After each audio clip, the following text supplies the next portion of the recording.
제가 준비한 영상이 있는데 영상이 짤막하게 두 편입니다. 영상을 보고 말씀을 나눠보겠습니다.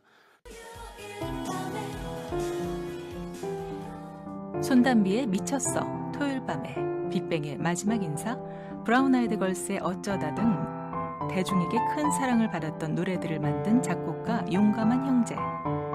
히트곡 제조기라 불릴 만큼 많은 인기곡을 작곡하며 부와 명예를 한 손에 쥐었지만 그의 진정한 모습은 잘 알려지지 않았습니다. 가족과의 갈등으로 인한 방황, 한때는 밑바닥까지 떨어져 어두운 삶을 살았지만 끝없는 노력으로 성공한 작곡가가 되기까지 그의 삶을 인도해 주신 하나님이 계셨습니다. 그 사랑과 은혜에 감사해서 이제는 다른 이들에게 사랑을 전하고자 합니다. 배고프고 힘들었던 시절 그 아픔을 기억하기에 외롭고 굶주린 이들을 찾아가 정성 어린 나눔의 손길을 전합니다. 주님이 주신 달란트로 이웃을 향한 사랑으로 나눔의 삶을 살아가는 용감한 크리스천, 용감한 형제를 만나봅니다. 많아진 것 같아요. 왜냐면 제가 이제 책임져야 될 가족들이 너무 많아서. 인기 작곡가 용감한 형제가 전 재산을 기부한다고 밝혀 화제를 모으고 있습니다. 용감한 형제는 빅뱅의 거짓말, 마지막 인사, 브라운 아이드 걸스의 어쩌다 등 수없이 많은 히트곡들을 만들어냈는데요. 한 달 저작권료만 20억대인 것으로 알려졌습니다. 용감한 형제는 한 예능 프로그램에 출연해 자신이 모태신앙인 것을 밝혀 사람들의 관심을 끌었는데요. 가난했던 어린 시절을 잊지 않고 전 재산을 사회에 헌원하기로 결정했다고 합니다. 남에게 베풀 줄 알고 줄 수 있는 사람, 뭔가 겉으로라도 좀 따뜻한 사람이다, 인간미 있는 사람이다. 꼭 그렇게 살고 싶고 그렇게 살려고 노력할 거고. 현재 용감한 형제는 일주일에 한 번 탑골공원을 찾아가 어르신들에게 도시락을 나눠주고 있는데요. 앞으로 밥차 30대를 마련해 자선사업을 펼치고 싶다는 꿈을 밝혔습니다. 2,000원이 부담스러운 가격이셨어요? 저한테요? 저한테 2,000원 부담스러웠죠. 17살 때 제가 꿈을 꿨어요. 근데 꿈에서 되게 큰 빛이, 정말 어마어마한 빛이 저한테 이제 말을 하는, 내 이름이 뭐냐라고 물어봤는데 그 꿈이 너무 생생한데 조그만 개미보다 못한 그 정도의 크기로 강동철이야라는 제 이름을 피가 터지게 이제 막 소리를 외치면서 말씀을 드렸던 거죠. 100번을 넘게 얘기했던 것 같아요, 꿈에서. 음성도 막 기가 고막이 터질 정도 너무 컸고. 그러다가 21살에 우연찮게 음악을 시작을 하게 된 건데, 가진 것도 없고 배운 것도 없고 그냥 무작정 홀린 듯이 시작을 한 거기 때문에, 어느 날 작업실, 되게 조그만 작업실에서 눈을 그냥 소파에 누워서 눈을 한 2시간만 자려고 눈을 딱 감았는데, 감자마자 한 5초, 한 10초 있었나? 다리 발끝부터 이제 전율이 쫙 오는 거예요. 너무 생생하게, 천천히. 그래도 이 머리 위까지 딱 오더니 제 몸이 한 100m, 지하 100m 정도로 내려가더라고요. 그러더니 저를 탁 잡더라고, 거기서. 그러더니 뭐가 탁 오니 바로 앞에, 요 앞에서 음성으로 내가 너에게 말하는 이 음성을 딱 하시는 거예요. 고막이 터질 것 같고 너무 무서운 거예요. 근데 이게 말이 안 나오고 막 은혜스러운 것도 있고 어떻게 표현을 못할 정도로 막 눈물이 막 나올 것 같고 막 벅차고 막 어떻게 표현 안 돼. 지금도 막 지금 떨리는데 그때 생각하면 내가 너에게 말하느니, 내가 너에게 다시 말하느니, 너는 모든 것을 가질 것이고 이 힘들었던 걸로 모든 것을 이겨낼 것이다 라고 얘기를 딱 하는데, 되게 정말 너무 은혜스러운 경험이었죠, 저한테는요.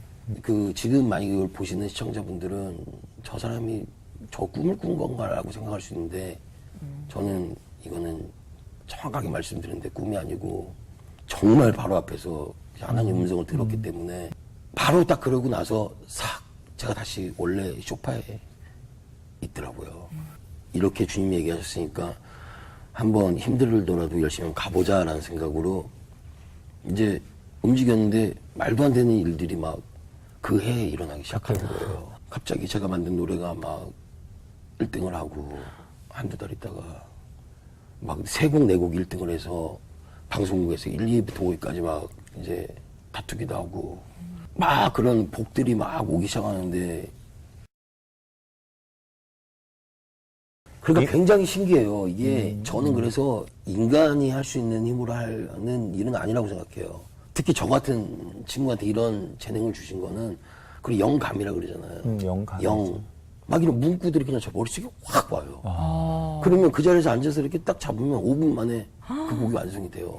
네. 그게 어떻게 설명을 해요? 사실 신이 주신 나한테 능력과 힘이지 내가 하는 건 아니다. 이게 사람들이 이제 뭐 저 미친놈이라고 하는 경우도 사실 있을 수 있는데 아니야. 있는데 저는 그 경험을 했으니 그걸 거짓말해서 말해줄 수는 없죠. 막 이런 문구들이 그냥 저 머릿속에 확 와요. 딱 잡으면 5분 만에 그 곡이 완성이 돼요. 신이 주신 나한테 능력과 힘이지 내가 하는 건 아니다. 이게. 시간 관계상 제가 전체를 보여드릴 수 없어서 좀 아쉬운데 한 40몇 분짜리인데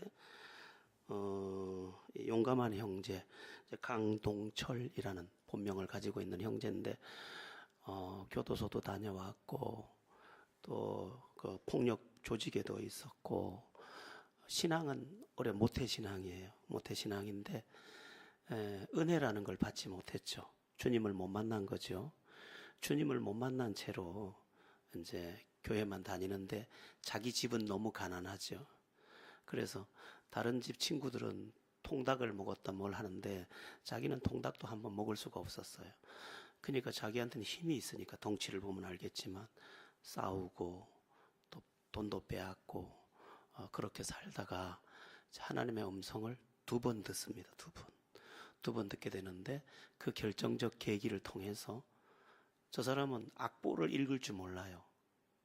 악보를 읽을 줄 모릅니다. 자, 여기 이제 콩나물이 있어요.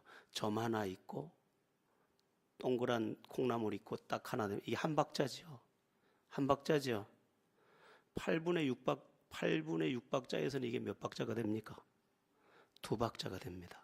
그렇죠? 몰라요. 그런 거 한 개도 몰라요. 이 사람은 쉼표도 모르고 뭐 아무것도 몰라요. 근데 하나님께서 그 마음을 주었고 그 마음으로 곡을 쓰는데 그 곡이 신비하게도 가서 전부 1등을 하는 거예요.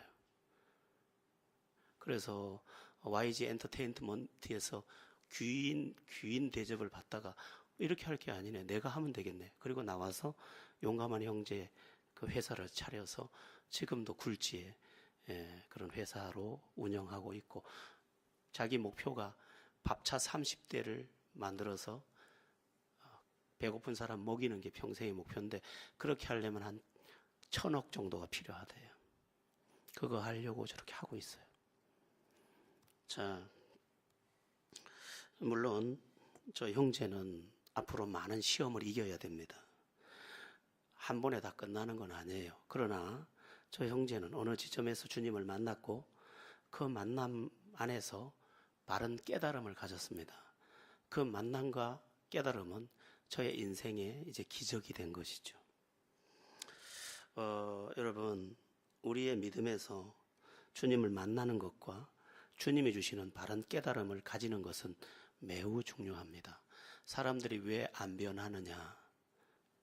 주님을 못 만나서 그래요. 첫째는 주님을 안 만난 채 교회만 다니면 그 사람에게는 아무런 일도 일어나지 않습니다. 우선적인 과제는 주님을 만나는 거예요. 왜 청년들이 좋을까요? 잠이 와서 그러는 게 아니에요. 왜 예배 시간에 돌아다닐까요? 그냥 돌아다니는 게 아니에요. 주님을 만나지 못해서 그래요. 주님을 만난 사람은 사모함이 여기 안에 가득하게 돼 있어요. 태어난 생명은 젖을 찾듯이. 어쨌든 주님을 만나는 것이 우선이에요. 만나지 못한 사람은 그냥 더듬어서 믿는 것인데 주님을 만난 사람에게는 눈빛이 다르고 바라보는 것이 다 달라요. 여러분이 주님을 꼭 만나서 진정한 영적 삶을 하게 되기를 축원합니다. 2번째 중요한 게 있어요. 신앙생활을 하면서도 변화를 경험하지 못하는 많은 사람이 있어요. 왜 그러냐? 믿음 안에서 바른 깨달음을 갖지 못해서 그래요. 믿음 안에서 바른 깨달음을 가져야 그 삶의 변화가 일어나게 돼 있습니다. 이 김동철이라는 이 지금 용감한 형제는 주님을 2번 경험하는데 첫 번째는 못 깨달았어요. 17살에 주님이 빛 가운데 찾아오셨는데 못 깨달았어요. 17살에 소년원에 가 있었어요. 그런데 21살인가 이때 만났을 때는 확 받아들이고 깨달았어요. 아, 내가 하나님의 백성으로 살아야 되는구나. 그리고 하나님 뜻 가운데 살아야 되는구나. 아, 하나님 살아계시구나. 예수님이 구세주구나. 이걸 바르게 깨달아 버렸어요. 이 깨달음을 가지고 자기 삶을 열어가는 중에 신비한 일들이 계속 일어나지는 거죠. 자, 그런데 우리의 믿음에서 바른 깨달음을 가지고 바른 믿음을 가지고 주 앞에 나가는 이들이 그렇게 많지는 않다는 것이 안타까움이에요. 성경은 틀림없이 내 믿음대로 될지어다. 기도하면 응답하신다. 하나님이 너와 함께 하신다. 틀림없이 말하고 있지만 내가 그 수많은 가르침과 어쩌면 나도 체험한 그 하나님의 은혜에도 불구하고 하나님에 대한 바른 깨달음을 가지지 못하다 보니까 우리의 삶이 여전히 거기에 머물러 있는 것입니다. 오늘 본문의 얘기가 그런데요. 오늘 본문은 떡 7개, 물고기 2마리로 4,000명이 먹고 7광주리가 남았다는 기적 이야기입니다. 자, 그런데 우리는 이미 이 비슷한 기적을 이미 보았습니다. 언제 봤습니까? 마가복음 6장에서 물고기 2마리 떡 5개로 5,000명을 먹고 12광주리를 남긴 기적 이야기를 이미 다 공부하고 보아 넘어온 지가 저 2장 저편이었습니다. 그런데 지금 비슷한 기적을 또 기록해 놓았어요. 굳이 이렇게 2번이나 똑같은 비슷한 기적을 기록할 이유가 있었을까? 있습니다. 그 이유가 뭔가 하면 그때의 기적이 우연이 아니라는 사실을 다시 한번 강조하기 위해서입니다. 사람이라는 존재는 기적을 우연으로 돌리는 속성을 가지고 있거든요. 이런 사람들이 많습니다. 하나님 자식을 주시면 제가요 정말 하나님만 믿고요 하나님께 순종하며 살겠습니다. 그러다가 자식을 낳았습니다. 자식을 낳았는데 처음에는 감사합니다 하다가 그 아이 이름이 동철이라면 동철아 하다가 하나님이 주신 동철이가 아니라 내가 낳은 동철이로 바뀌어 버렸어요. 어떻게 그날 밤에 어떻게 잘 돼서 그냥 태어난 자식으로 우연으로 또 돌려버린다는 거예요. 어떤 사람이 자식이 정신만 차리면 자기는 하나님 온전히 믿고 살겠대요. 자식이 어떻게 하다가 예수를 믿더니 정신을 차려버렸어. 그런데 그것도 우연으로 다 돌려버렸어. 어떤 사람이 몹쓸 병에 걸렸는데 이 병만 고쳐주면 내가 하나님만 믿고 살겠습니다 했는데 어느 날 고침을 받았는데 그것도 다 우연으로 돌려버렸어. 어느 날. 우리가 그렇다는 것입니다. 자식 장가만 가면 제 친구 중에 있어요. 자식 장가만 가게 해주면 예수 믿겠다더니 장가 갔는데 장가 가서 그 자식이 자식을 낳는데도 안 다닙니다.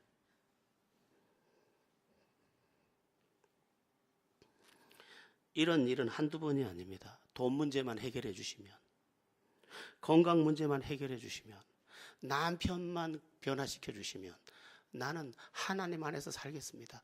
이렇게 말했지만 정작 그 기적이 다 내 삶에 찾아와서 내 삶과 지금 동행하고 있음에도 불구하고 그 일을 전부 우연으로 치부하는 것입니다.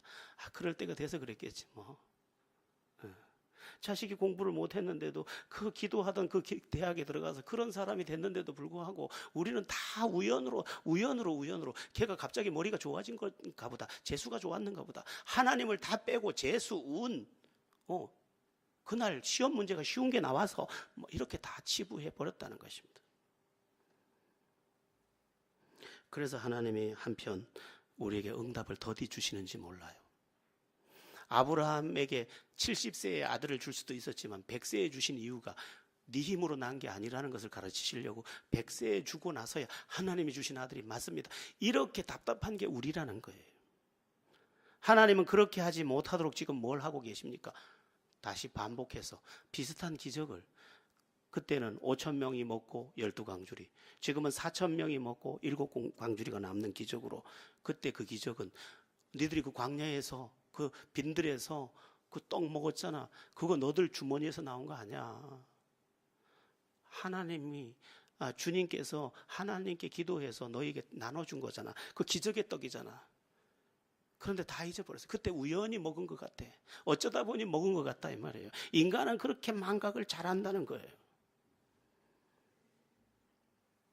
여러분, 어떤 기적이나 기도 응답을 우연으로 돌리지 마십시오.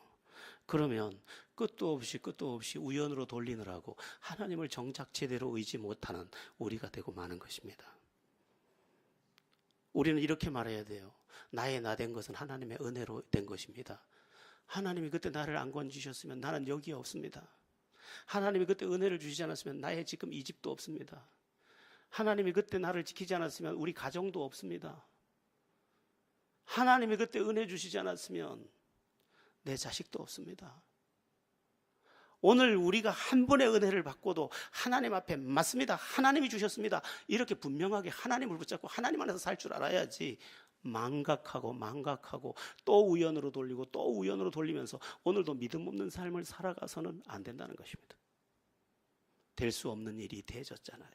그런데 오늘 또다시 우리는 하나님을 의지하지 못하는 불신앙 속에 또 의심 속에 살아가고 있잖아요. 이게 안타까운 일이라는 것입니다. 그래서 주님은 6장에서 일어났던 기적과 비슷한 기적을 지금 8장에서 그대로 기록할 수 있게 하셔서 기록해 놓으시고 그 기적이 우연이라고? 그럼 오늘도 우연일까? 아니라는 거예요.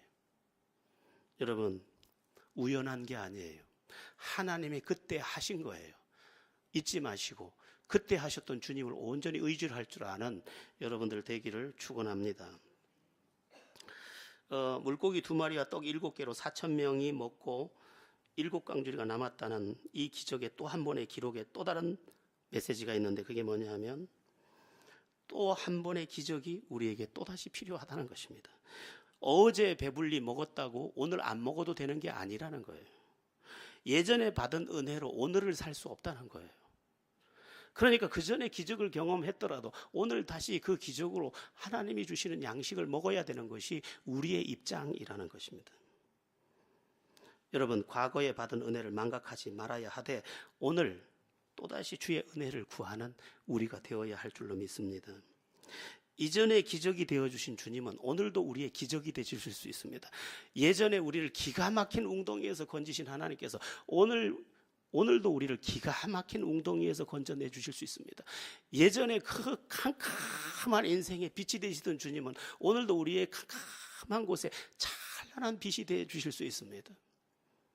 이렇게 기대할 수 있습니다. 야, 그때 그 길을 어떻게 왔을까? 저 가파른 길을 돌아보니 그때마다 하나님께서 스텝 바이 한 걸음 한 걸음 아까 찬양 불렀는데 스텝 바이 스텝 우리 발을 받아서 옮기듯이 아이가 넘어질까 봐 아이 두 손을 잡고 걸음마 하듯이 주께서 우리를 붙잡아 옮긴 그 흔적들이 가득하니까 오늘도 주님께서 나를 붙잡아 이끌어 가시면 내가 능히 승리할 줄로 믿고 그분을 다시 의지하는 것입니다.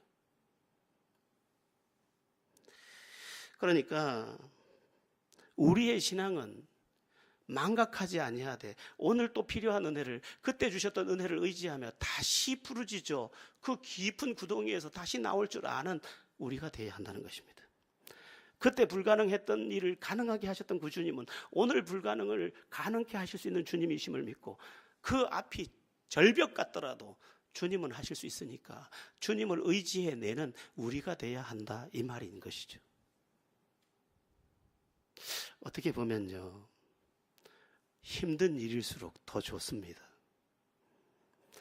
어떻게 보면 힘든 일은 하나님을 더 제대로 체험할 수 있는 기회이기도 합니다. 불가능하기 때문에 주님을 실제로 의지할 수 있고 실제로 의지한 그곳에서 주님의 살아계신 증거를 볼 수 있는 것이 우리의 현실이기 때문에 그렇습니다. 여러분, 가능한 거면 내가 하면 되죠. 불가능해. 이건 불가능해요. 아무리 봐도 불가능해. 마치 여리고 성벽처럼 아무리 해도 이 성벽을 정복할 방법이 없어요. 그때 뭘 합니까? 하나님을 의지해서 하나님께 순종하거나 하나님을 의지해서 진짜 부르짖어서 해결하는 거죠. 한번 따라해 보겠습니다. 캄캄해서 좋아라. 절벽이어서 좋아라. 예, 절벽이면 하나님께서 직접 하셔야 될 거 아니에요. 캄캄하면 하나님이 직접 여셔야 될 거 아니에요. 그래서 내가 더 진실로 기도할 수 있고, 내가 진짜 주님을 의지할 수 있고, 진짜 의지하는 중에 진짜 주님의 승리를 볼 수 있으니까 이것처럼 귀하고 복된 일이 어디에 있겠습니까? 누가 이렇게 이야기하더래요. 기도한다고 뭐 달라집니까? 여러분, 이 기가 막힌 이야기를 이거 어떻게 이야기해야 합니까? 기도한다고 달라집니까? 여러분의 믿음은 어떻습니까? 기도한다고 안 달라지면 우리는 어떻게 삽니까? 주께서 지금까지는 너희가 내 이름으로 아무것도 구하지 아니하였으나 구하라 그리하면 받으니 너희 기쁨이 충만하리라고 틀림없이 말씀하셨는데, 기도한다고 달라집니까? 이렇게 우리의 마음 깊숙한 곳에서 기도한다고 뭐 달라집니까? 말씀대로 산다고 뭐가 달라집니까? 예배한다고 뭐가 달라집니까? 그 뜻대로 산다고 뭐 달라집니까? 이렇게 물으면 우리는 얼마나 답답한 존재냐는 거예요. 그럼 그래도 안 달라진단 말이에요. 우리의 믿음이 그냥 종교란 말이에요? 그렇지 않습니다. 어떤 사람들은 옛날 이야기를 많이 합니다. 옛날에 자기가 은혜를 많이 받았다는 거예요. 좋습니다. 은혜 많이 받았다고 인정하겠습니다. 그러나 지금도 은혜가 있어야 합니다. 예전에 기적을 경험했다고요? 좋습니다. 인정하겠습니다. 그러나 지금도 그 기적을 내 믿음이 일으켜내야 합니다. 그렇지 않으면 내가 과거에 매여 있거나 또는 과거를 망각한 채 아무것도 아닌 존재가 되어 있는 것입니다. 그러면 왜 사람들은 예전에 기적을 베푸신 하나님 안에서 오늘 기적을 경험하지 못할까요? 왜 그럴까요, 도대체? 주님 앞에 나오지 않아서 그렇습니다. 그러니까 주님 앞에 나오면 주님께서 우리의 삶의 승리가 될 것인데, 주님 앞에 나오지 않으므로 주님이 줄 것이 없는 것입니다. 창세기 32장에 보면 야곱의 아주 절박한 기도가 나옵니다. 정말 절박해요. 왜냐하면 강을 건너가는 순간 자기 형 에서가 400명의 군사를 데리고 왔기 때문에 자기를 단칼에 죽일 것을 자기가 알고 있기 때문입니다. 죽음이 앞에 있습니다. 그런데 그 순간 야곱은 과거를 떠올립니다. 그때 자기 형 에서의 그 낯을 피해서 외삼촌의 집으로 도망을 가는데, 도망을 가는 길에 나타났던 그 하나님, 베델에서 나타나셔서 하늘의 사닥다리를 놓으시고 하늘과 땅을 맞닿은 사닥다리에 천사가 오르락 내리고 할 그때에 하나님께서 하늘에서 음성을 들려주시기를 내가 너와 함께 하겠다고 하셨고, 네가 돌아올 때까지 내가 함께 하겠다고 하셨고, 그때 야곱은 서원하며 하나님, 나를 무사히 돌아오게 하시면 내가 이곳에서 주께 예배를 드리겠다고 고백했었습니다. 그런데 그것을 야곱은 다시 찾아냅니다. 그것을 다시 찾아내어 하나님 앞에 이렇게 기도합니다. 나는 주께서 주의 종에게 베푸신 모든 은총과 모든 진실하심을 조금도 감당할 수 없사오나 내가 내 지팡이만 가지고 이 요단을 건넜더니 지금은 2때나 이루었나이다.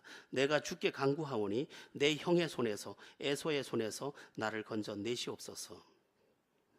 이전에 빈털터리로 내가 갈 때 주님 그때 나에게 은혜 주셨죠.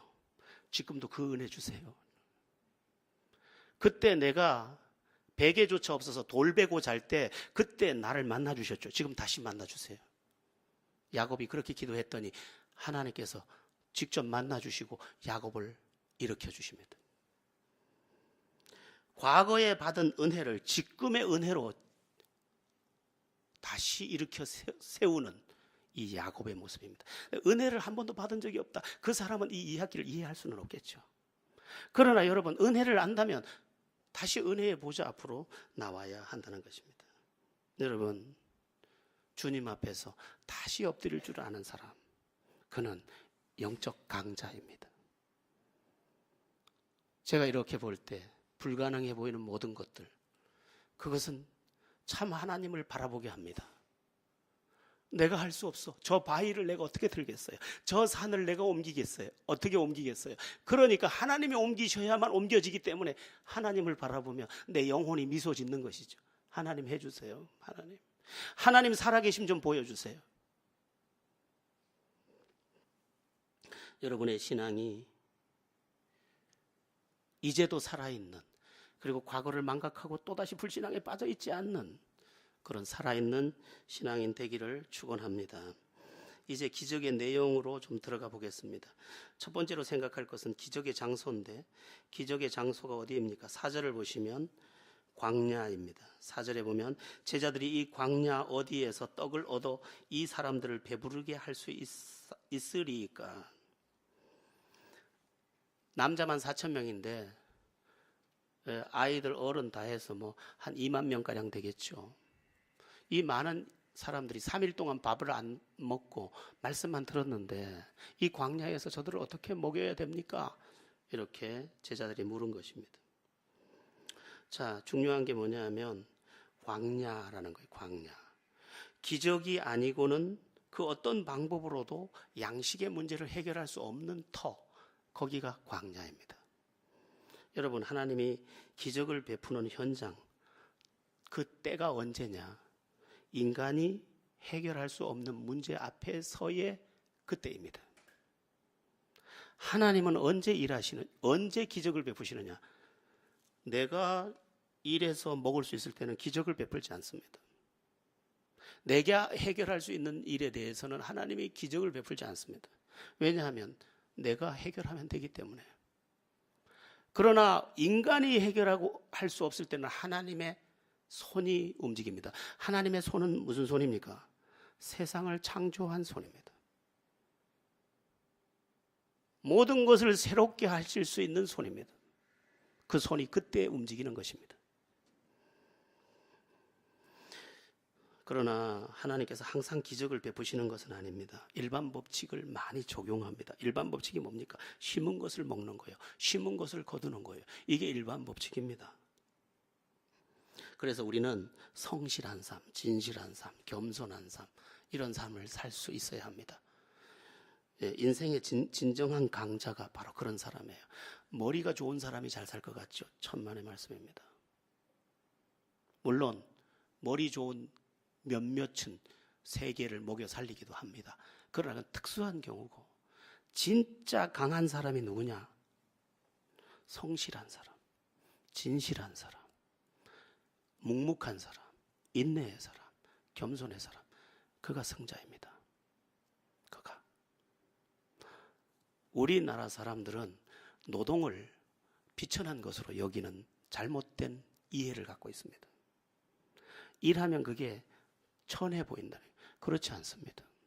일하지 않고 놀고 먹는 게 천한 것입니다. 그러니까 잠깐은 머리 힘이 더 강한 것 같고 술수의 힘이 더 강한 것 같지만 참 성실하게 일해요. 성실하게. 그리고 진실하게 살아. 그리고 모든 사람에 대해 겸손해. 그는요, 나중에 보면 쏟아질 게 없는 복을 안고 삽니다.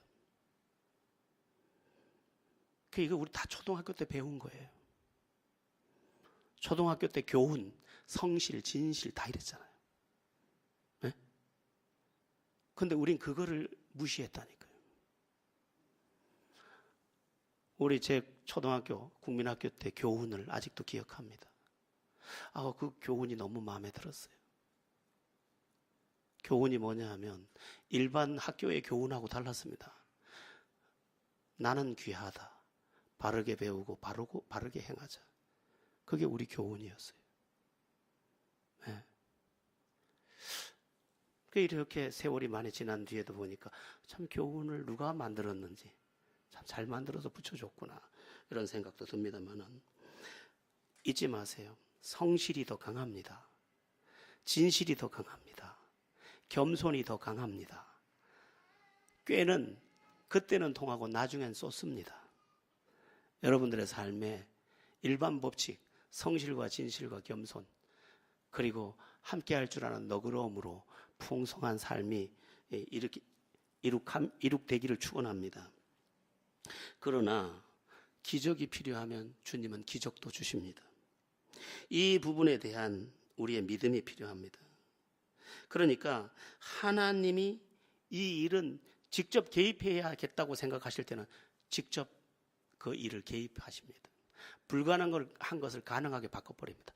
안 될 걸 되게 하십니다.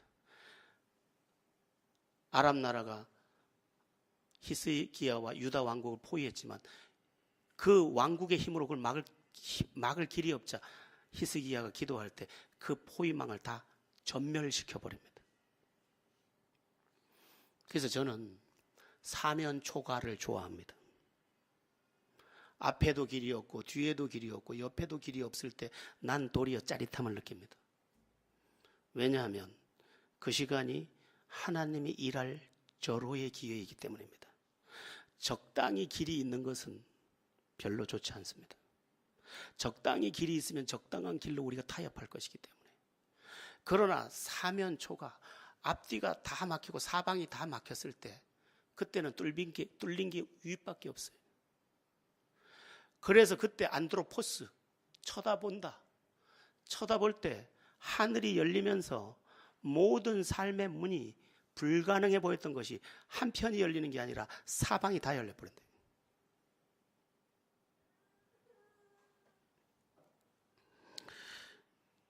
내 힘으로 해결할 수 없는 문제들, 그때는 믿음으로 해결하는 것이고, 지금 여기 불가능했던 일이 기적이 됐던 것처럼 우리의 생애에 기적이 될 수 있음을 믿으시기를 축원합니다. 여러분, 크리스찬이 그냥 간증합니까? 사건이 있어서 간증하는 것이죠. 우리가 그런 사건의 자리에 반드시 도착해야 하는 것입니다. 자, 1절에서 3절까지의 내용도 우리가 보는 게 좋겠는데요. 1절에서 3절 한번 읽어보겠습니다. 시작. 그 무렵에 또 큰 무리가 있어 먹을 것이 없는지라 예수께서 제자들을 불러 이르시되 내가 무리를 불쌍히 여기노라. 그들이 나와 함께 있은지 이미 사흘이 지났으나 먹을 것이 없도다. 만일 내가 그들을 굶겨 집으로 보내면 길에서 기진하리라. 그 중에는 멀리서 온 사람들도 있느니라. 아멘. 밥을 굶고 당신 앞에 있는 그들을 불쌍히 여기신 장면입니다. 자, 불쌍히 여기신다는 의미가 뭘까? 우리를 도와주시고자 하신다는 것입니다. 우리가 길을 가다가 저 사람 너무 불쌍해. 우리가 도울 힘이 없을 때는 그냥 불쌍하다 하고 지나갑니다. 그러나 본 마음은 뭡니까? 도와줘야 하는데입니다. 하나님이 주신 마음입니다. 그런데 하나님은 도와줄 전능한 힘을 가지고 있기 때문에 불쌍히 여기셨다라는 말은 내가 그 일을 해결해 주고 싶다라는 말입니다. 여러분, 하나님은 우리를 향하여 불쌍하다, 불쌍하다 혀끝만 차는 분이 아니라 나를 돕고자 하시는 분이심을 믿으시기 바랍니다. 그런데 왜 우리는 하나님의 도우심을 받지 못하고 살까? 이렇게 오래 믿었는데, 이렇게 오래 교회 다녔는데 왜 그 하나님의 그 도우심의 은혜를 못 누리고 살까? 아까 말씀드리다 말았는데 내가 그 기적의 현장에 없기 때문입니다. 주님께 나와야 하는데 주님께 나오지를 않는다는 것입니다. 한마디로 말하면 믿음이 없는 거죠. 여러분, 한번 금이 이만하면 한 얼마쯤 갈까요? 내가 기도하면 하나님이 이 금 크기보다 더한 걸 준다. 그게 사실로 믿어지면 기도할까요? 안 할까요? 합니다. 아이고, 애가 울어서 천만에 애 업고 옵니다. 엄마가 아파서 아이고, 엄마 닌 걸 꽂고 옵니다. 오늘 내가 수천 수만 가지 핑계를 다 갖다 붙여도 사실은 내 믿음이 하나님의 그 기이한 일하심을 인정하지 않으므로 그 현장에 내가 가서 엎드려 있지 않은 것입니다. 우리가 살필 말씀이 하나 있는데 히브리서 4장 16절입니다. 히브리서 4장 16절 함께 읽어봅니다. 시작. 그러므로 우리를 긍휼하심을 받을 때를 따라 돕는 은혜를 얻기 위하여 은혜의 보좌 앞에 담대히 나아갈 것이니라. 아멘. 여러분, 누가 하나님의 은혜를 받아 누립니까? 누가 하나님의 도움을 받습니까? 하나님의 은혜의 보좌 앞으로 나아가는 사람입니다.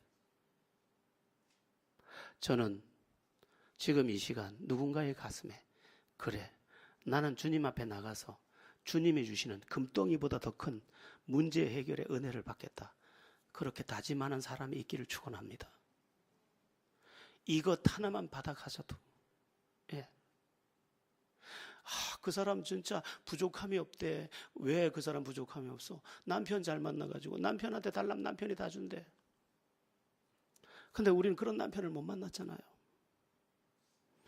그러면 우리의 신랑 대신 예수를 의지하면 될 거 아니에요. 우리 모든 것의 해결자 되시는 아버지께 구하면 될 거 아니에요. 은도 내 것이요 금도 내 것이라고 하신 그 주님은 왜 저기다 내팽개치고 오늘 이렇게 치사하고 이렇게 초라하고 이렇게 간증할 것도 없는 삶을 사느냐 이거죠.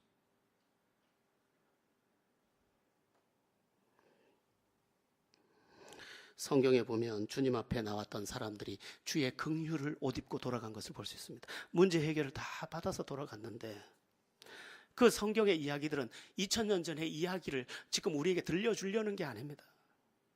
봤니? 이들이 와서 그냥 돌아가지 않지. 모든 문제 해결을 받고 갔지. 기적을 체험했지. 너도 그렇게 가. 너도 주님의 이름으로 주님을 한번 붙잡아봐. 주님의 이름으로 하나님을 의지해봐. 네 인생도 한번 기적을 경험해봐. 이 사람들처럼 그 이야기를 해주고 있잖아요. 그런데 성경은 안타까운 탄식 한마디가 후렴처럼 붙어 있습니다. 주님이 이렇게 말씀하셨거든요. 그러나 말세에 믿는 자를 보겠느냐. 마지막 때가 되면 사람들이 다 돈을 사랑하고 쾌락을 사랑하고 자기를 사랑하기를 하나님보다 더 사랑하고 말세에 믿는 자를 보겠느냐. 여러분, 이 시대의 가장 심각한 문제를 찾으라고 하면 우리 안에 진짜 믿음이 없다는 거 아니겠어요? 주님을 만나지 못했거나 그분에 대한 진짜 믿음이 없는 것이 우리의 가장 큰 가련함이 아니겠습니까? 1,000원짜리 하나 팔려고 그렇게 웃으면서 주님 앞에 나와서는 그렇게 힘이 없는 우리들, 이게 통곡할 일이 아니겠어요?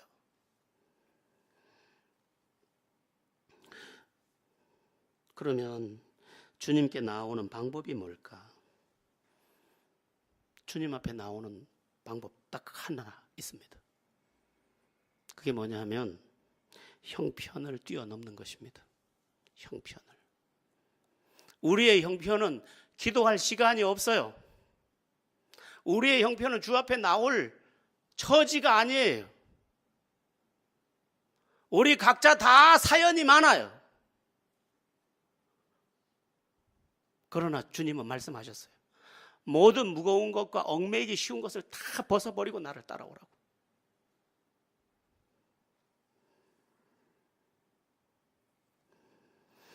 삭개오가 키가 작아서 주님을 좀 만나고 싶은데 방법이 없으니까 어떻게 해요?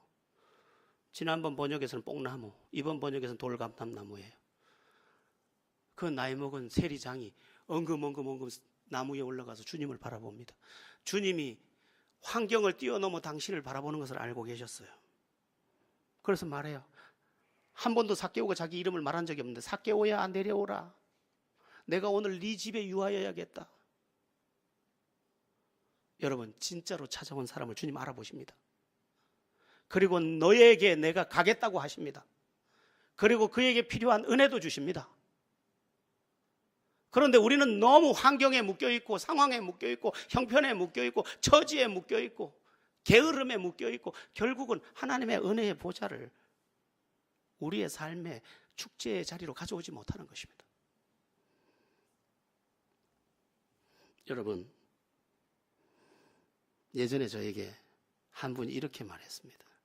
나도 응답받을 수 있을까요? 이렇게 물었더니 지금은 그분이 기도원 원장을 하고 계신데 그분이 나한테 이상한 대답을 해줬어요. 응답받을 수 있습니다. 이렇게 했으면 쉬웠을 텐데 그렇게 대답을 안 하고 하나님이 살아 계십니다. 이렇게 대답을 하세요. 아니, 나도 응답받을 수 있습니까? 그랬더니 하나님이 살아 계십니다. 이러는 거예요. 그 나중에 그 말이 뭐지 하고 자꾸 들어보니까 하나님이 살아 계신데 진짜 찾는 사람이 왜 못 만나요? 이 소린 거죠. 여러분, 하나님이 살아 계신데 진실로 그분을 향해 간 사람이 어찌 빈손으로 돌아가요? 빈손으로 가면 이상하죠. 살아 계신 분을 만나지 못하는 게 이상한 거죠. 진짜 갔는데.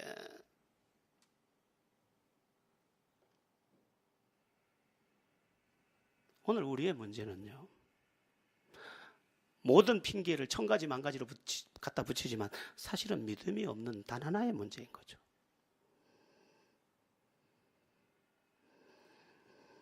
그래서 우리에게 뭐가 없습니까? 물으면 믿음이 없습니다. 우리의 입에는 믿음이 얼마나 많은지 몰라요. 우리의 믿음에는 이게 믿음이 가득해요. 그러나 행위로는 부인하는 자니 행위로는 하나님을 모른다는 거예요.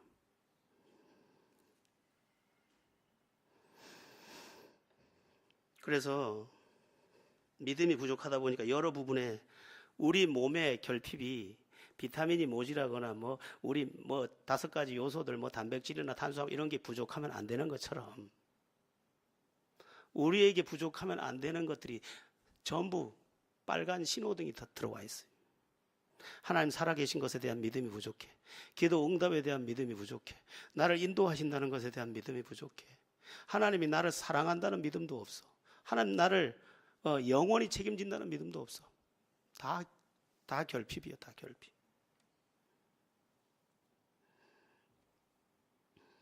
하나님을 믿고 하나님을 의지하면 하나님이 이루어 주실 것인데, 물론 과정은 있습니다.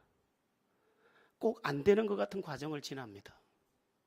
시편 23편도 보면 푸른 초장 쉴만한 물가로 가는데 뭐가 있습니까? 사망의 음침한 골짜기를 지나서 가는 거예요. 계곡을 넘어야 푸른 초장이 있는 것처럼 그 과정은 다 있어요. 참 힘듭니다. 그러나 양은 꿋꿋하게 믿고 따라가는 거예요. 따라가면 골짜기 넘어야 목자가 준비한 푸른 초장이 있다는 것을 알기에 꿋꿋하게 가는 거죠.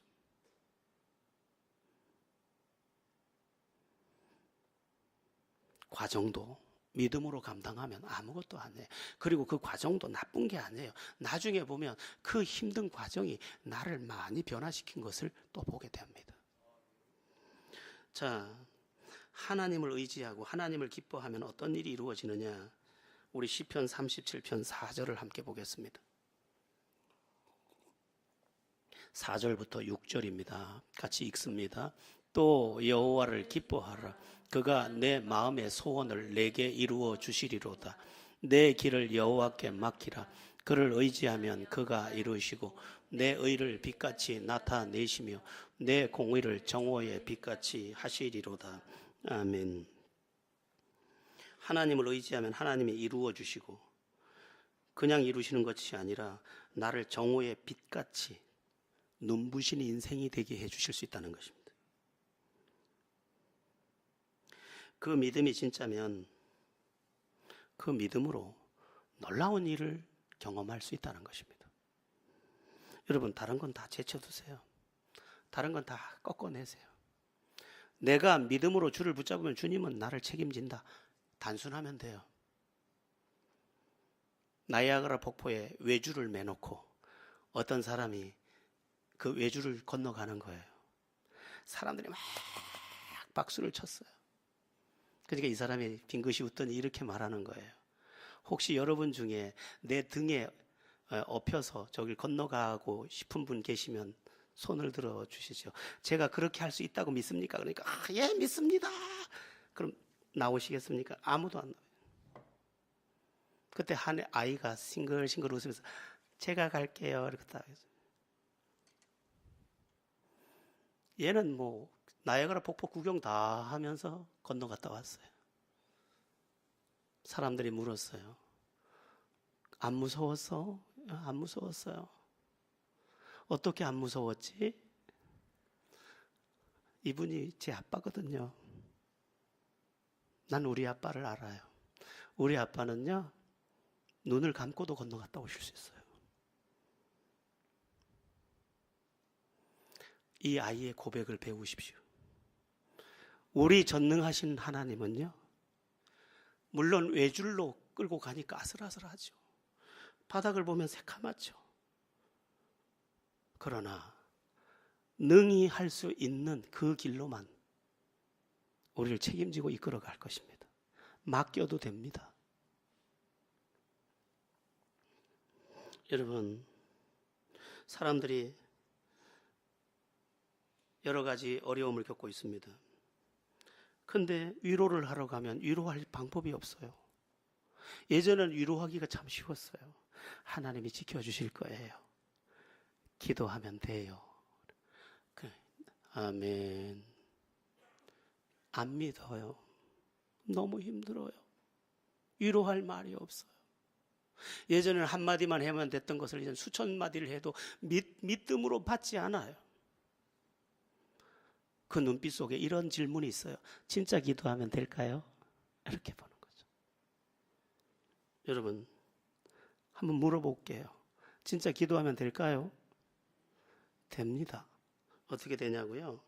기도하면 들어주시든가 해결해 주시든가 피할 길을 주시든가 감당할 능력을 주시든가. 그런데 우리는 그렇게 접근 안 해요. 어려운 거, 내 억울한 거, 내 힘든 거, 내 무거운 거. 그래서 그 힘든 것을 태어날 때부터 다 기억해서 다 남편한테 말해줘요. 남편이 들으면서 이렇게 얘기해요. 그때 나랑 살지도 않는데 그거 어떡하라고. 그러니까 나한테 좀 잘하라고. 이렇게. 남편이 돌아서서 이렇게 미친.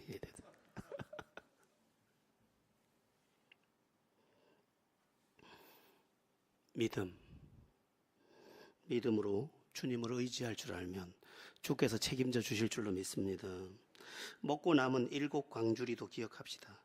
이게 뭐냐면 하나님은 풍성하게 주신다는 거예요. 여러분, 세상은 다 줄 것 같으면서도 다 뺏어가 버려요. 주님은 뺏어가는 것 같은데 나중에 보면 다 채워주셔요.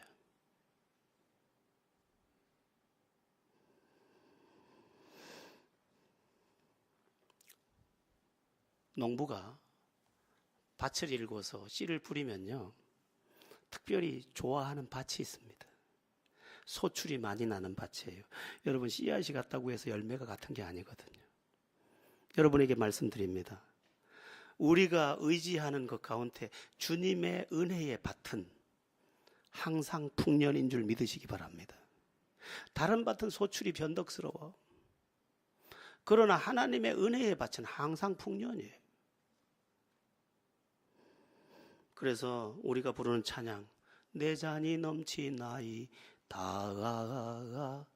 내 잔이 넘치나이다. 내가 넘쳐요. 그게 왜 그러냐면 하나님께서 그냥 주시지 않고 해결하면서 주시기 때문에 나중에 보니까 빈틈이 하나도 없어요. 여러분의 삶이 주님의 은혜로 풍성하여 노래가 되기를 축원합니다. 우리가 마지막으로 아주 짤막하게 살필 말씀, 오늘의 설교 제목이기도 한데 깨달음에 대해서입니다. 여러분, 한번 본문을 다시 한번 돌아가서 보도록 하겠습니다. 18절부터 한번 볼게요. 17절부터 한번 보겠습니다. 17절부터 21절까지 천천히 한번 합독해 봅니다. 시작. 예수께서 아시고 이르시되 너희가 어찌 떡이 없으므로 수군거리느냐 아직도 알지 못하며 깨닫지 못하느냐 너희 마음이 둔하냐 너희가 눈이 있어도 보지 못하며 귀가 있어도 듣지 못하느냐 또 기억하지 못하느냐 내가 떡 5개를 5,000명에게 떼어줄 때 조각 몇 권이를 거두었더냐 이르되 12이니이다. 또 7개를 4,000명에게 떼어줄 때 조각 몇 광주리를 거두었더냐 이르되 7이니이다. 이르시되 아직도 깨닫지 못하느냐 하시니라. 아멘. 주님 말씀은 너희가 나를 따라다니면서 수없이 많은 기적을 봤지. 기적의 떡도 먹었지. 그런데 내가 누군지 아직도 모르겠니? 아직도 깨닫지 못하겠어? 그렇게 묻는 거예요. 여러분, 우리가 얼만큼 믿었습니까? 어떤 일은 모태신앙이라고 태어날 때부터 믿었습니다. 어떤 사람은 30년, 40년, 어떤 사람은 20년, 10년. 근데 아직도 못 깨닫습니까?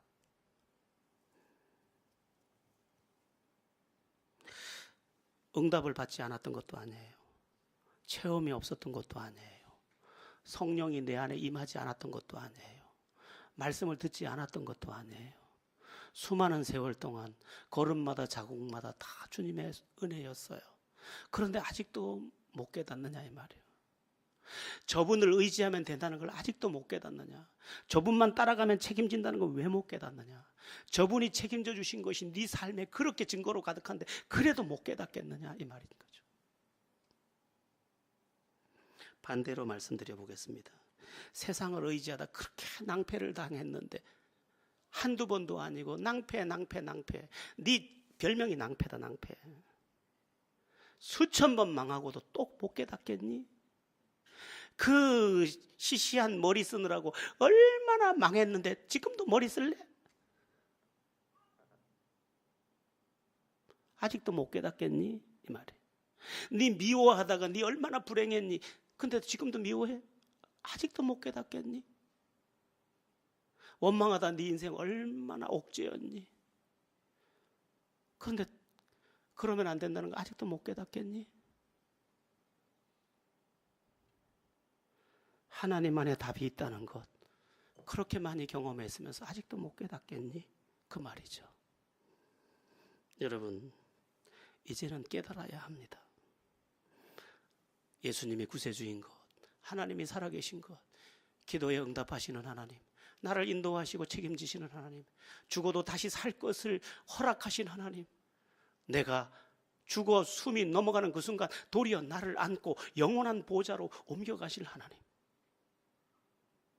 지금까지도 나와 함께 하신 하나님, 앞으로도 영원히 함께 하실 하나님, 과거의 문제까지 해결해서 현재를 살게 하시는 하나님, 미래를 살게 하시고 내세를 이기게 하실 그 하나님, 이 하나님을 아직도 못 깨닫겠느냐.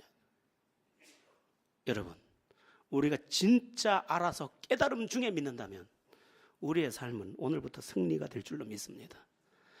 주님이 안타깝게 했던 이 말씀 아직도 깨닫지 못하느냐. 네 왜 망하는지 아직도 못 깨닫겠어. 네 왜 안 되는지 아직도 못 깨닫겠어. 이 아주 간곡한 음성, 이 음성에 대해 내 귀를 기울이고 마음을 열어서 받아들임으로 삶의 승리, 믿음의 승리, 하나님 앞에서의 승리, 일가 친척, 부모 앞에서의 승리, 그리고 내가 이 땅에 있게 된 모든 것에 대한 찬양 다 누리게 되기를 예수 그리스도의 이름으로 축원합니다. 아멘. 기도하겠습니다.